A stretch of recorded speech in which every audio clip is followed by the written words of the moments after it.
Welcome to the deep dive. Okay, so today we're digging into a really unsettling story from 2023 out of Busan in South Korea. It's a case where the horror isn't just the act itself, but the cold, meticulous planning behind it. And it all kind of kicks off with a taxi driver. That's right. His vigilance was absolutely key. This is often called the curious killer case.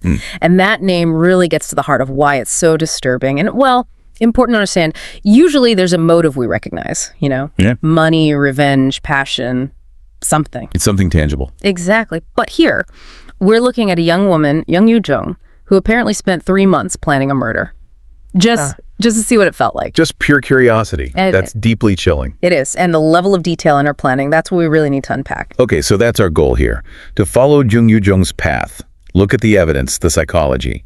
Try to make sense of someone who researched murder like it was a school project. So, let's start where the investigation really began. The early morning hours, maybe 3:40 a.m. Yeah, around then, Mr. Lee, the taxi driver, picks up this young woman, Jung Yoo-jung, JYJ, in Jung district. And the destination she gives him is kind of weird, right? Yeah. The Nakdong River area in Yangsan, very isolated, especially at that time. Extremely isolated. And Mr. Lee felt it immediately.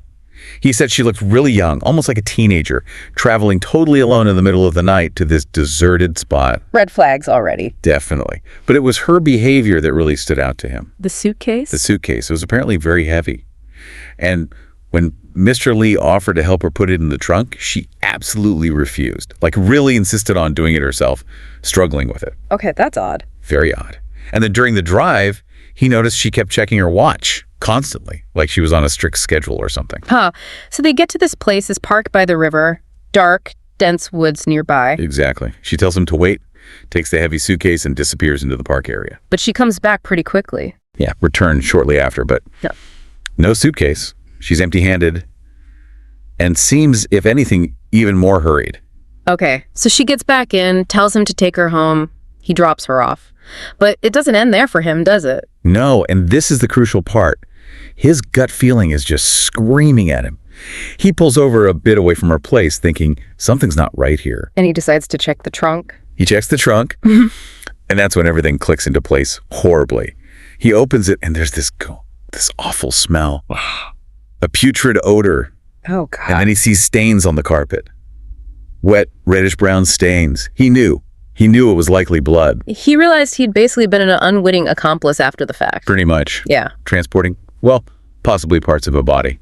He didn't waste a second. Called 112, the emergency number, right away. And thank goodness he did.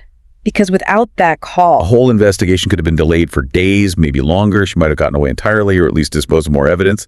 His quick action was absolutely vital. So the police get this call. What happens next? They must have moved fast. Incredibly fast. Using Mr. Lee's timeline, his description, and pulling CCTV footage from the areas he mentioned, it was textbook efficient police work. How long did it take to find her? Just 3 hours. 3 hours after she got out of that taxi, police were at her apartment. Wow. They found Jung Yoo-jung, who was 23 at the time. And the search of her home confirmed Mr. Lee's worst fears. The remains. Yes. Dismembered human remains, hidden in trash bags. They also found the victim's ID card and wallet, so they knew who the victim was almost immediately. Before we get into the actual crime, we need to understand who Jung Yoo-jung was. This level of isolation seems key. What did they find out about her background? Well, her background paints a picture of profound loneliness. She was born in 1999, her parents divorced, her father remarried, and she ended up being raised mostly by her grandfather. Did she go to college? Or have a job? No university after high school. And she hadn't held a job for about 5 years. 5 years unemployed. Yeah. And socially, she seems to have been incredibly isolated. Reports say she had severe social anxiety in school, always sat alone, didn't really have any friends. That's really sad, actually. It is. And the digital footprint, or lack thereof, is striking. Police checked her phone data. There was apparently only one significant chat history saved. Just one. With? Her father. That was basically her entire social world, digitally speaking. Wow. That level of isolation is hard to even imagine. What about her career hopes? You said she was unemployed, but was she trying? Oh, she was trying. She apparently had ambitions, wanted to be a civil servant, maybe even a police officer, but she kept failing the required exams. Why? What was the issue? The sources point to one specific thing: English. It was a required subject, and she reportedly hated it and was very poor at it. So this subject became this huge barrier to the life she wanted. So you have this intense isolation coupled with this major professional frustration. It's a volatile mix. Absolutely. A sense of failure, perhaps, combined with having almost no social outlets or support. Okay, so that's the background. But how does someone go from, being lonely and frustrated about exams to planning a murder? Did the police find evidence of premeditation? Oh, definitively. Her digital footprint wasn't just empty, it also contained some very dark searches. Like what? Things like specific methods for homicide, how to stab someone effectively, and crucially, how to dispose of a body. So she wasn't just thinking about it, she was actively researching the how-to. Exactly. This wasn't a spur-of-the-moment thing, and it wasn't just online. Right, the library books. Yeah. In the months leading up to the crime, she'd checked out multiple books on criminology, forensic science, detailed case studies of murders. It's like she was studying for a different, much darker kind of exam. That's one way to put it. And apparently, she even developed an admiration for a specific serial killer, studying their methods, treating it almost like research for a thesis on murder. Chilling. So the next step in her project was finding a victim. How did she choose Miss Sua? Mrs. Sua was 26. An English tutor, also a graduate student. Jung Yoo-jung found her using a tutoring app. And she wasn't honest about who she was on the app, right? Not at all. She posed as a mother, looking for a tutor for her daughter. But she had incredibly specific requirements. What were they? She filtered through reportedly over 50 tutors. The criteria were, the tutor had to be female, had to teach only from her own home, and this is key, had to live alone. Wow. That's targeting. And the fact that the victim was an English tutor, given Jung Yoo-jung's own issues with English, that can't be a coincidence, can it? It seems highly unlikely to be a coincidence. It suggests a possible symbolic element, perhaps targeting someone who represented the very thing, this success, the skill in English that she felt had walked her own path in life. Deep resentment might have played a role in the selection. Okay, so she finds her target. May 26th is the day.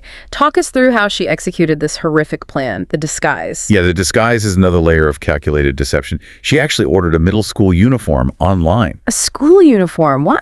Apparently, Jung Yoo-jung was quite short, around 144 centimeters, so she could conceivably pass for younger. The uniform was meant to make her look like a harmless student, disarm the victim, make her seem non-threatening. So she shows up at Miss Sua's apartment dressed as a student. Gains entry. And according to the investigation, the attack was almost immediate. She used a knife that she had brought with her. And the violence. The report said it was extreme. Extreme is an understatement. Forensic report is brutal. Miss Sua was stabbed 111 times. 111. Yes, a frenzied overkill level of violence. There were also clear defensive wounds on Miss Sua's hands, showing she fought desperately for her life. That number, 111 stab wounds, it speaks to something beyond just killing someone. That's annihilation, rage. Absolutely. It suggests a complete loss of control, or perhaps a deeply personal, violent rage directed at the victim. It negates any possibility of this being accidental or quick, and the aftermath was just as cold. It's a cover-up attempt. Yes.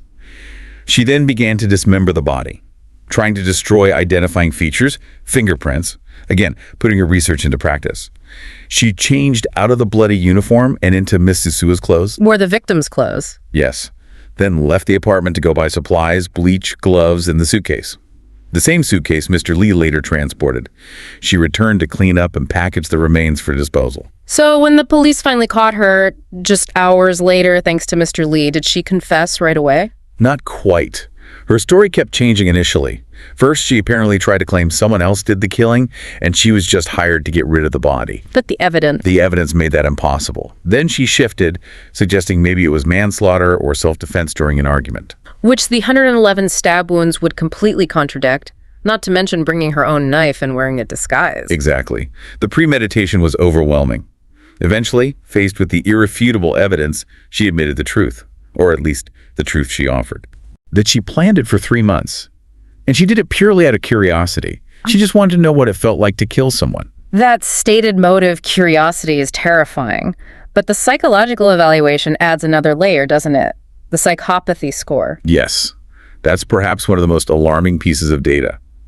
Jung Yoo-jung underwent assessment, and her psychopathy score came back as 28.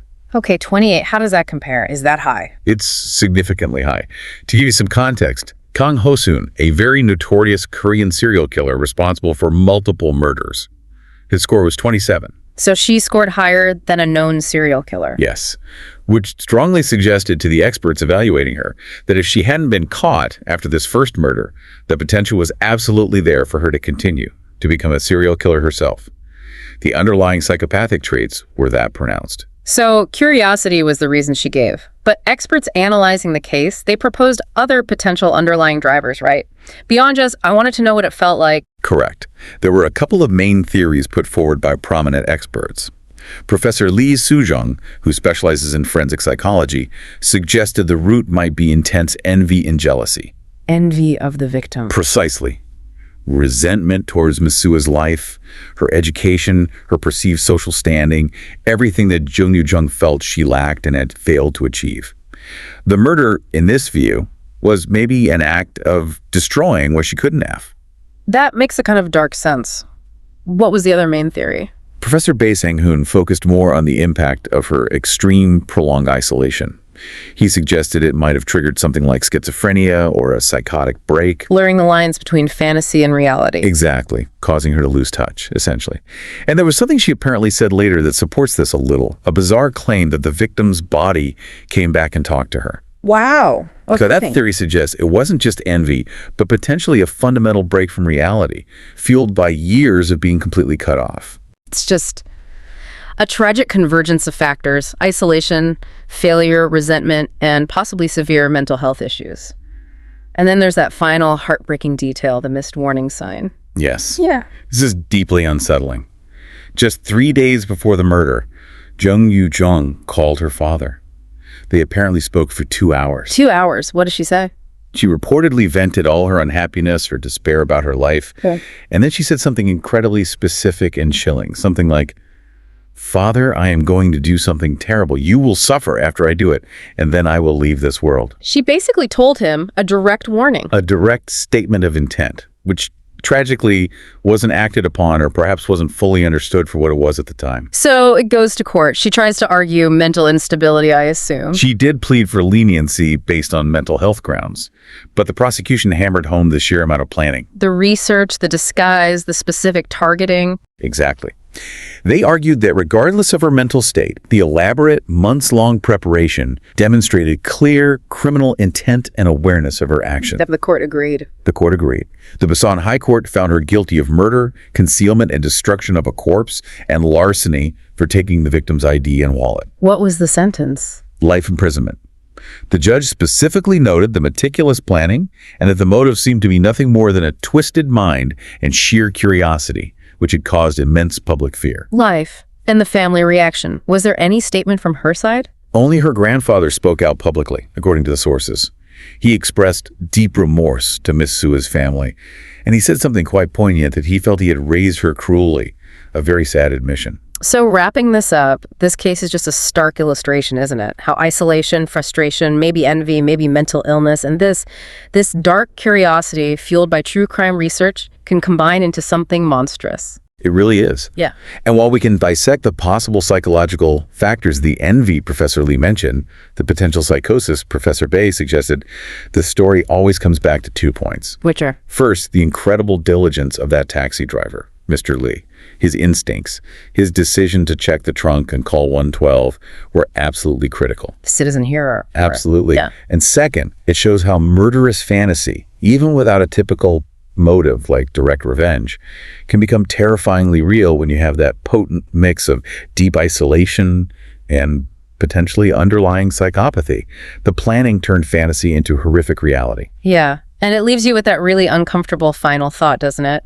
Thinking about JYJ's high psychopathy score, her stated goal just to know what it felt like, it makes you wonder, how often might extreme loneliness or someone retreating into dark fantasies be mistaken for just, harmless awkwardness? How easily can these things fester unseen until it's too late?